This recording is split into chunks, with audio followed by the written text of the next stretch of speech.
कवी, समीक्षक, ललित लेखक, साहित्याची जाण आणि बहुआयामी समीक्षा वृत्ती यातून त्यांची समीक्षा विकसित झाली।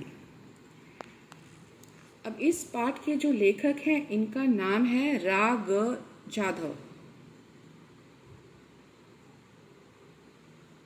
ये एक कवि भी हैं, समीक्षक भी हैं, ललित लेखक भी हैं और इन्हें साहित्य की जान, जैसे साहित्य के बारे में, लिटरेचर के बारे में इन्हें बहुत ज़्यादा जानकारी है। बहुआयामी और समीक्षा वृत्ती यातून त्यांची समीक्षा विकसित झाली।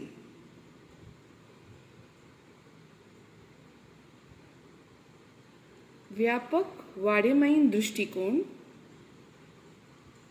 आणि चिंतनात्मकता ही त्यांची समीक्षाची वैशिष्ट्य आहेत। दो चीज़ें आप याद रखिए, वाडमयीन दृष्टिकोण और चिंतनात्मकता। वाडमयी दृष्टिकोण, दृष्टिकोण का मतलब है कि आप किस नज़रिए से किसी भी चीज़ को देखते हैं। तो वाडमयी दृष्टिकोण, इनका जो नज़रिया है वाडमयी दृष्टिकोण और चिंतनात्मकता, यानी किसी भी चीज़ के बारे में गहरी सोच रखना, ये इनकी विशेषता है।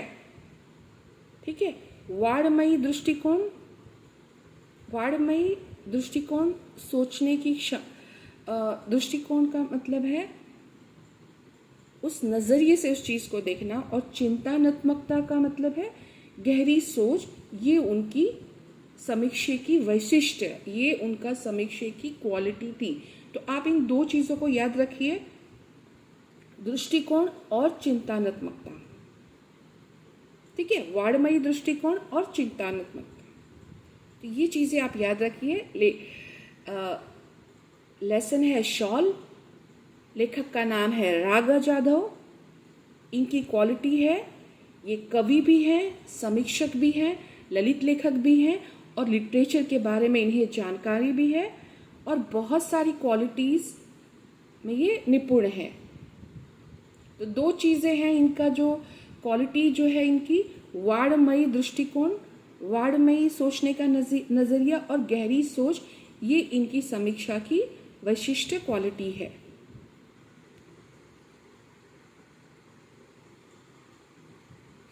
इनकी 30 से भी ज़्यादा किताबें हैं जो साहित्य और सामाजिक संदर्भ, साहित्य मतलब लिटरेचर, और जो सोशल एक्टिविटीज़ के बारे में है, जैसे आनंदाचा डोह, निळी पहाट, आधुनिक मराठी कवयित्रीची कविता, साठोत्तरी मराठी कविता व कवी,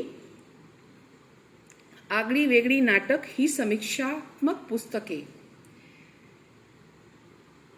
अब जैसे इन्होंने आनंदाचा डोह है, निळी पहाट, ये इनकी आधुनिक मराठी, यानी आधुनिक मराठी, मॉडर्न मराठी कविता, जिसमें आज के जो युग है, आज के वक्त के बारे में बात की गई है। आगळी वेगळी नाटक, अलग तरह की जो नाटकें हैं, ये समीक्षात्मक पुस्तकें हैं। वियोग ब्रह्म, मावळतीच्या कविता, हे कविता संग्रह इत्यादि लेखन प्रसिद्ध है। तो जब भी आप याद करें तो आप इसमें से तीन चीज़ें याद ये रखिए कि ये कवि हैं, समीक्षक हैं, ललित लेखक हैं। दूसरा जो है ये इनका जो नज़रिया है वाडमयी दृष्टिकोण है, चिंतनात्मकता, ये इनकी क्वालिटीज़ है। इनके द्वारा ये आधुनिक मराठी के कवि हैं और 1970 से 1990 इस काल में विश्वकोश के संपादन थे, इसमें ये इन्होंने कंट्रीब्यूट किया था, ये इसमें सहभागी थे। अब ये जो लेसन है शॉल, इसमें जो है लेखक ने अपनी यादों को, जैसे शाली भोवती असलेल्या लेखकाचा आठवणी या पाठातून व्यक्त झाले आहेत। इस शॉल, जो शॉल हम ठंडी में ओढ़ते हैं, पहनते हैं, उसके बारे में ये पाठ में बताया गया है। इसमें लेखक अपनी यादों के बारे में बता रहा है। इसमें वो लेखक कह रहा है कि शॉल एक सिंबल है। शॉलीमुळे येणारा शालीनतेचे संदर्भ अंतर्मुख करणारा आहे कि शाल की वजह से शालीनता, शॉल जो है उसे शालीनता, शालीनता का मतलब है डिसेंसी,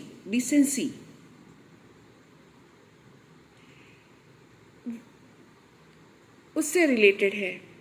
पाठातील औदार्याचे उदाहरण हे माणसाची संवेदनशीलता जपणारे आहे।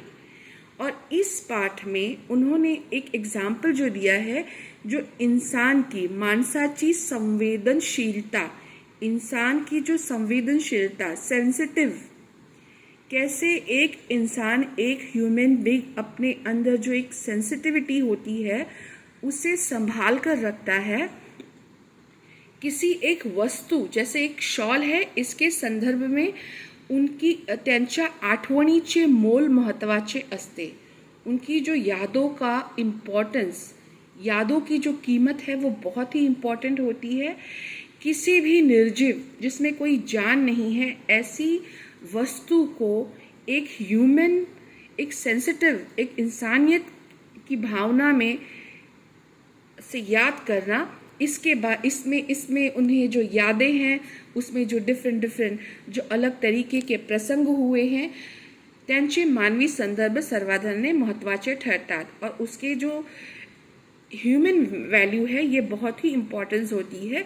यह शॉल लेसन में राग जाधव यानी इन्होंने बताया है।